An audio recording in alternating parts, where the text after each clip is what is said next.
Still lots of snow, but it's melting well. I mean, we couldn't see this fence a couple of weeks ago. Couldn't see any of it. So there we go, the fence is back. We actually have some lawn we can walk on. Hello, welcome to Musher's Tales. So a rainy April day. You can hear the rain falling on the tin roof. I'm in one of my wood sheds, and I'm just going to tell you about something I've been working on. Basically, I want to fix up my dog sled a bit because you know, it's got 30 some years of sledding on it, so it needs a bit of love. So I want to change some of the webbing. Some of the webbing broke, and the webbing is rawhide, what we call in French babiche. So I tried leather laces, and it doesn't really hold well or anything. So I wanted to make some babiche. So I had that deer hide from this fall, and my plan is turning into babiche.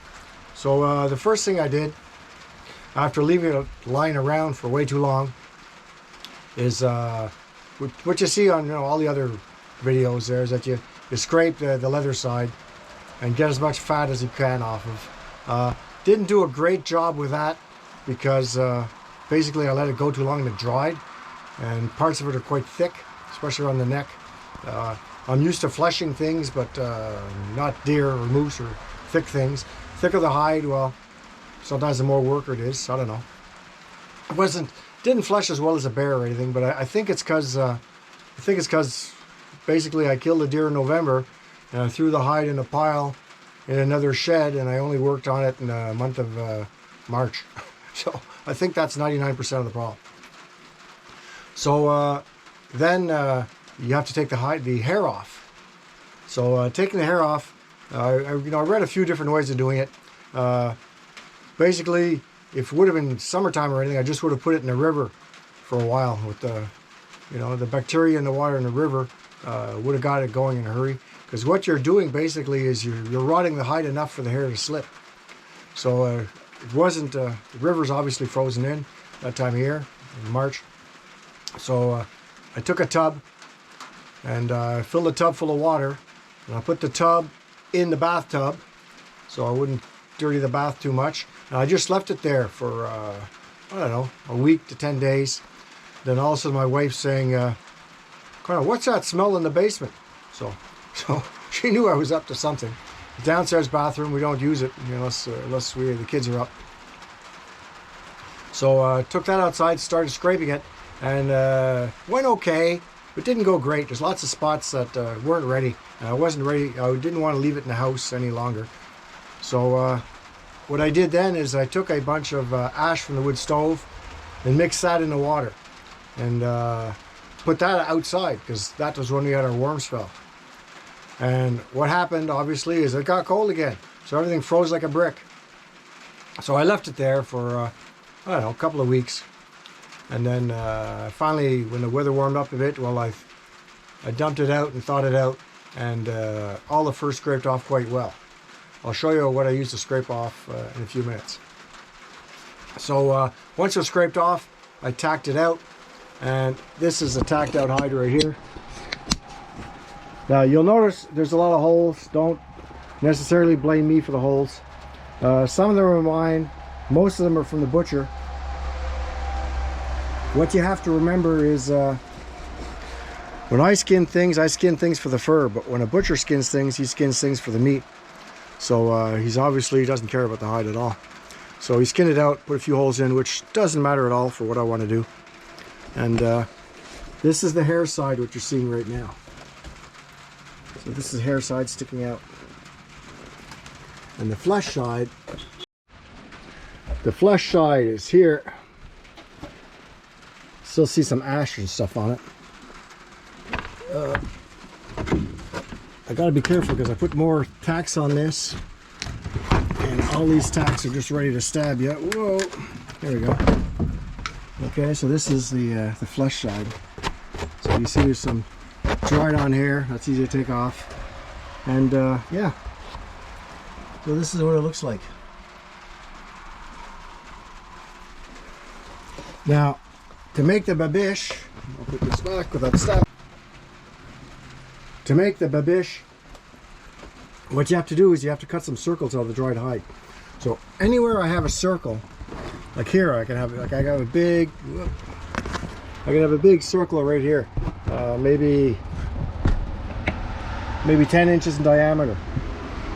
And here I can have one maybe 15 inches or 20 inches in diameter, and then another one. So by cutting a bunch of circles, from the circles I can make my lace, and from my lace I can make my babiche, because all it is I'm making rawhide lacing. That's what I'm doing. So one thing that I found interesting is, like, I tacked the heck out of this thing with a staple gun, and when the hide dried, look how it pulled out all those staples. So, being a fur trapper, I have all the toys. So to flesh things, I mean, you know, I got scrapers here. I didn't use the plexiglass one. I used this one here. Cuts quite a bit. So that's for a couple holes, but it's good for thinning things out. And I had my fleshing beam, and I had to put enough pressure. Like my fleshing beam took a beating. Look at all those nicks. I have to sand out all those nicks because too much pressure on the knife. Too much pressure on the knife trying to thin out the hide, and also to remove the hair. Because the hair actually, when it was well soaked, and where the ash worked well into it, and the ash just, you know, like as I said, I just took ash out of the wood stove. So it's hardwood ash. I'd read where hardwood ash is sometimes too strong, and you should mix half softwood and half hardwood. And you know, I'm making babiche for fix up a dog sled. I mean, I'm not trying to make a pair of moccasins for a princess or something. So I did things a bit of ass ways, and it seems to be working out okay. So that part there was well soaked. The hair came out well. You could almost yank it out with your hand, but other parts not so good. So it was the thing was would have to stir it more often. Kind of hard to stir it when it's frozen solid. But anyways, learning experience. Moving the staples isn't much fun because obviously the hide dried around the staples, so not exactly going well. Where I have useless pieces, I've just been cutting it, like cutting off the edge. And that is not an easy thing to do either because it's dry. I'm using a very sharp knife, which I'm sharpening every couple of seconds. It's almost like cutting thin wood, and it depends where you are in the carcass, or on the hide, I should say. Like, look how thick it is here. Oh, not a great picture. Look how thick it is here compared to there. So the thickness depends, varies a lot. So what's working fairly well, where I don't cut it, like this is thicker than I'll get out, is taking needle nose pliers and rolling them. Roll them like that, and I'll try another one, see if this one works as well. So you roll it, twisting it, and whoop, you get it out. So that's what's working well now. So I only have about 100 left. So the staples are all out, and show you what it looks like. So this is the hair side. Look, you still see some hairs, but I mean, for what I'm doing, I mean, I'm not going to be taking the edges. I got to make a circle over, but you still see some hairs. Look at that, there's hairs.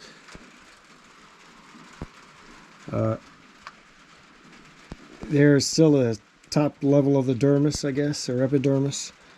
So, not the best scraping job. And if you flip it over,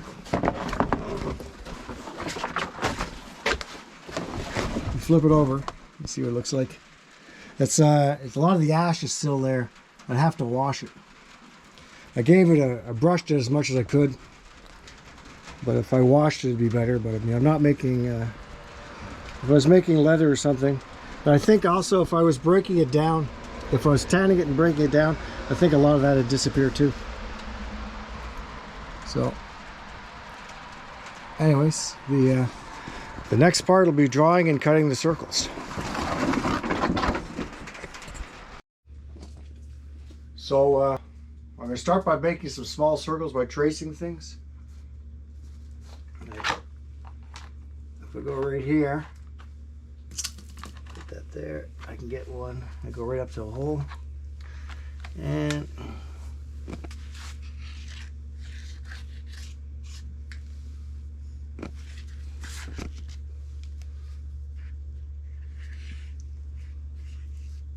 I'm doing it on purpose not to go too near the edges, because the edges are thicker. Edges are thicker and they're going to be not as well done.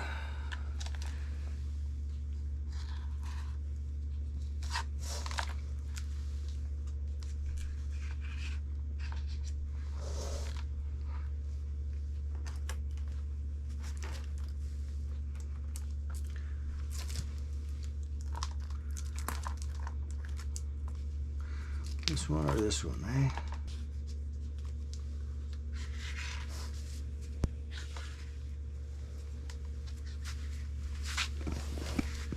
And so on and so forth. I'll make a bunch and I'll turn the camera back on.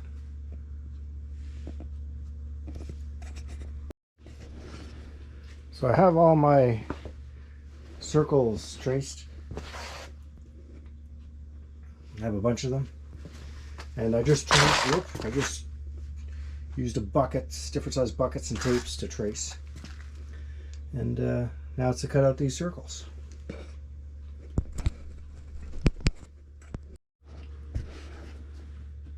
So I don't know how well this is going to cut, but I'm going to try a pair of cheap scissors first.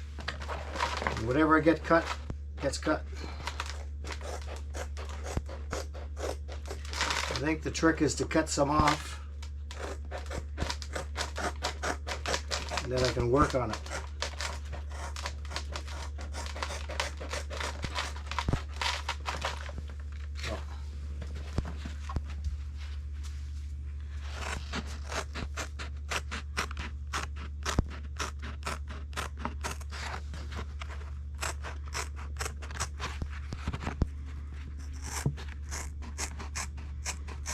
This cuts like very thick cardboard.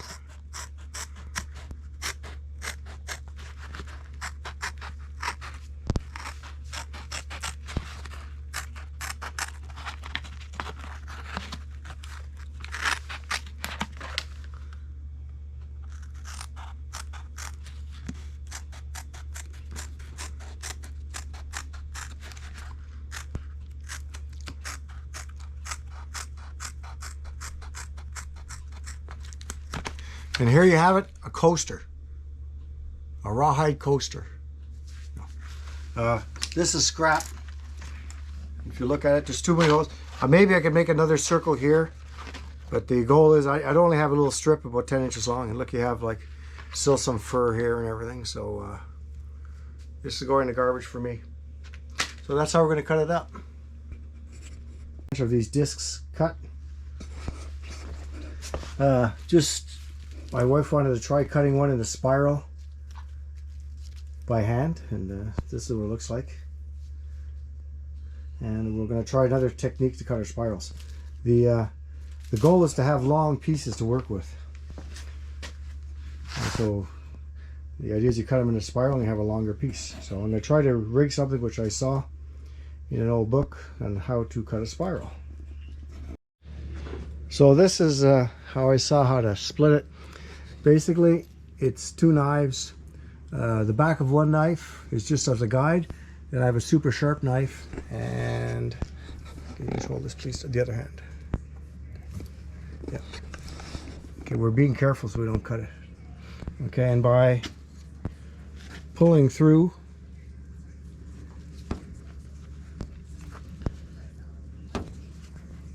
that moved a bit. By pulling through, you're going crooked. Yeah, I'm going crooked. Going too crooked. Yeah, I soaked when it was dry it wouldn't cut, and now I've wet it, and I might have wet it too much. Well, Yeah, so much for this going well, eh? Not that good, is it? Might have been better with the scissors. Okay, I'll try to cut it here.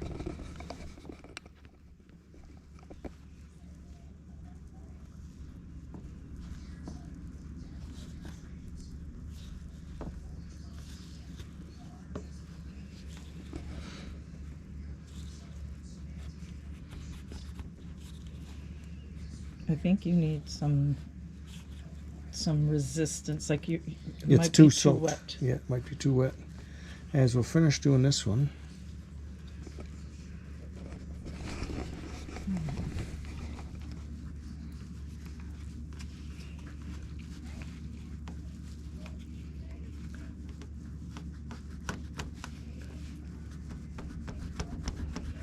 The up and down motion seems to be helping. Okay, once you get it going, at least you'll have some sort of consistency in your width, I think. Hopefully. This is where it's going to get a little tricky, maybe, you know.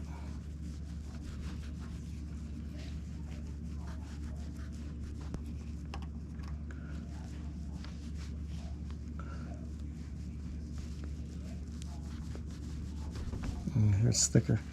The thing is, too, is the skin's not all the same thickness. Okay, this is where it's going to get a little crazy. Woohoo! I'd like to be able to get this there.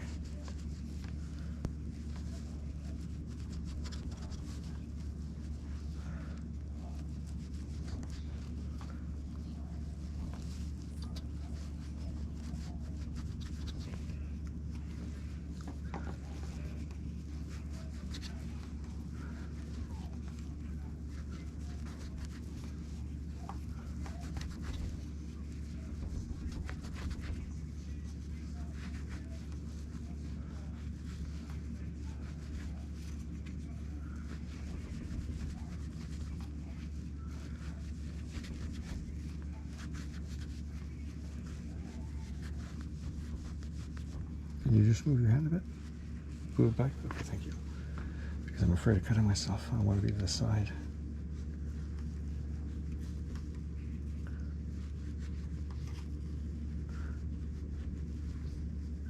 Yeah, we have to decide if this is better than the scissors cutting a spiral or what.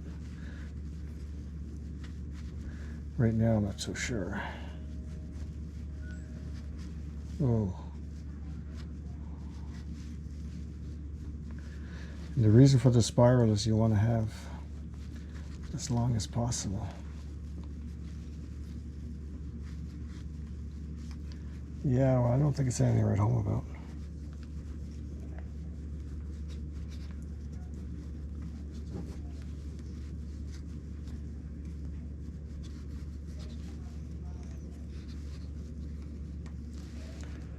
Okay, I'm going to stop there.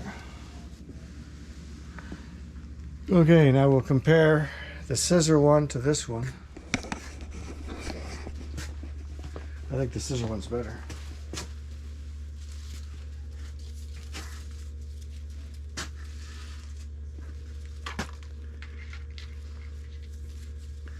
We didn't do the same thickness. I think the scissor one's better. You? I think you have more consistency in your width. But it's your first try also with the other one. Yeah, first try. So a little circle like that makes, what, 3 feet? Yours was a big circle, eh? Yeah, well, you've got a good 12 feet. And to join them together, you always make a slit. To join them together, you make a slit here. Has to be wet to make a slit, and then you slip. You make a slit in either one, and you slip one through the other. Anyways, work in progress. We'll experiment some more.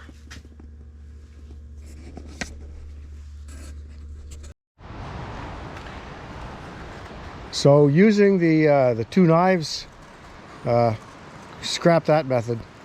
Always afraid to cut myself, and anyways, my wife said try the scissors, and we've been using the scissors, and it's pretty good.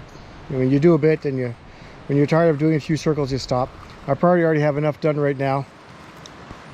It's no big deal to get out of a circle of about 8 inches in diameter.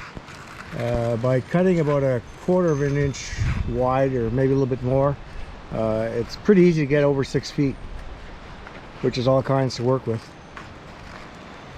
And the idea is when you work it, you soak it, you get everything all wet, you tie whatever you want, and then you stretch it once it's wet, and then it's going to form like a U shape. It's going to stretch, and then you use it wherever you want to use it. And then when it dries, it's going to shrink again. So tie it tight, and then you just put a lot of Varathane on it to keep it waterproof, and away you go. So, for what I'm doing, I mean, it doesn't have to be consistent. If you're doing something fancy, yeah, maybe the 2-blade technique could work. But the 2-blade technique, we tried it wet and it didn't make anything uniform, and tried it dry, and it just didn't work well. So unless you soak it just a bit and then you do it, it'd be fine. But this is working out rather well, so that's what we're doing.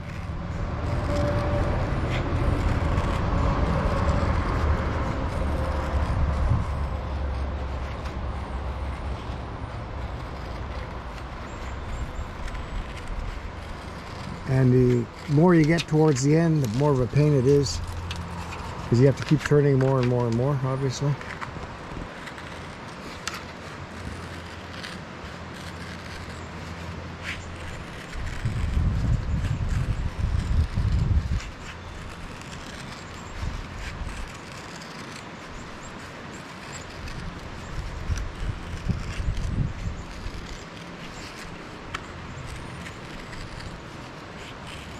I think I'm going to keep some of the smaller circles for a patch or something, if I wanted to patch something, which I don't know what I'd ever patch, but it makes less of a, obviously the shorter they are, the smaller the diameter of the circle, the smaller the pieces you have.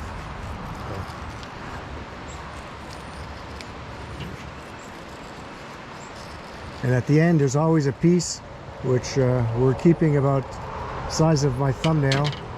Why? Because in the end we're going to put a slit in that, and that's how you join them together.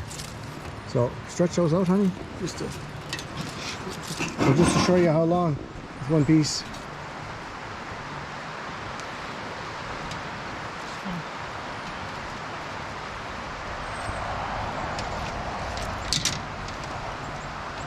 Wow, so like one piece is well, I don't know, that must be like 10 feet easily, yeah? Easily 10 feet. So, which is all kinds of work with. So that's going to be it for this video. I'm making Babiche. First time I ever did this. Don't really know what I was doing, so I don't think I'm a reference, but hope you found it interesting. Thanks for watching. Till the next time.